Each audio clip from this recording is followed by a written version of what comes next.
Boker Tov.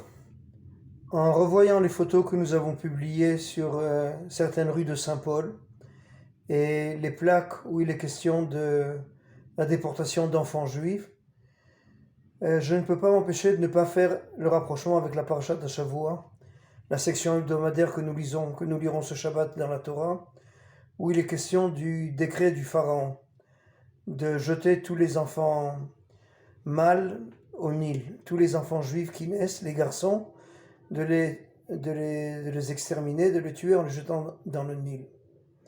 Et malgré que le livre de Shemot, le livre de l'Exode, nous annonce l'histoire du peuple d'Israël, alors que le livre de Bereshit, le livre de la Genèse, nous raconte l'histoire d'une famille, nous sommes ici en pleine transition. Comment cette famille, avec les enfants de Jacob, va devenir un peuple. Et pourtant, le début de ce livre de Shemot commence par l'histoire de deux personnes, avant d'aborder l'histoire nationale, l'histoire de cet embryon qui va devenir le peuple d'Israël. Ces deux personnes s'appellent Shifra et Pua, et elles sont sages-femmes. Et à ces deux sages-femmes, le pharaon va confier sa mission meurtrière. Et il va leur demander, il va leur ordonner d'exécuter chaque enfant mâle qui va naître dans un foyer juif. Et on connaît la suite de l'histoire, les deux sages-femmes ne vont pas obéir. Maintenant, nos sages sont divisés. Certains d'entre eux disent, ces deux sages-femmes, je reprends l'expression en hébreu, à meyaldot à ivriot, c'est-à-dire les sages-femmes hébreux. Maintenant, est-ce que ça veut dire que ce sont les sages-femmes qui sont responsables des Hébreux, ou alors ça veut dire que ces deux sages-femmes elles-mêmes sont hébreux, sont juives? Et les deux options sont très intéressantes. Et à ce moment-là, peut-être que la vérité historique n'est pas tellement importante.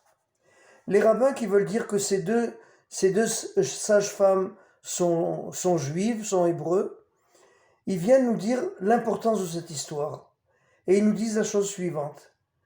La véritable liberté ne peut pas commencer par un transport, par un déplacement physique, de prendre un peuple d'esclaves, de le faire sortir d'Égypte et de l'amener ailleurs, de l'amener au Sinaï, au désert du Sinaï, ou de l'amener en terre d'Israël. Ça n'a aucune signification. La véritable liberté commence par un sentiment intérieur. Et ces deux sages-femmes, dans la mesure où elles étaient juives, elles viennent affirmer que malgré qu'elles sont esclaves de Pharaon, malgré qu'elles vivent dans une société totalitaire, il y a une frontière à chaque chose, il y a une limite à chaque chose. Et en d'autres termes, elles vont le dire avec beaucoup de finesse, avec beaucoup de détours.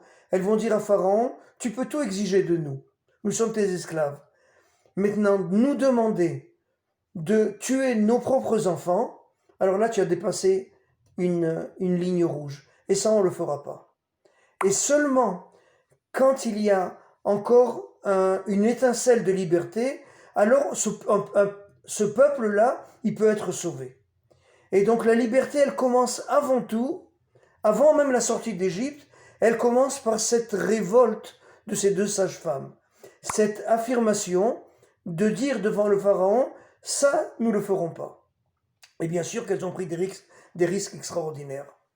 Maintenant, les rabbins qui pensent que ces deux sages-femmes ne sont pas juives, selon eux, ces deux sages-femmes sont égyptiennes. Alors ils viennent nous dire un message qui est encore plus important peut-être. Ce message nous dit la chose suivante.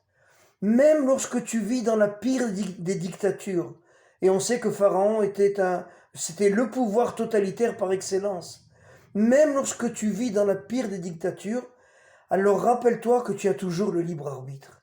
Tu as toujours le choix de baisser la tête, de suivre le troupeau et de faire exactement ce que le dictateur espère de toi, ou tu as toujours le choix de refuser. Tu as toujours le choix de mettre un stop, une limite, de dire ça ne compte pas sur moi pour le faire. Et encore une fois, quelle que soit l'appartenance religieuse ou l'appartenance nationale de de ces deux sages-femmes, c'est un même message de liberté qu'elle nous dévoile.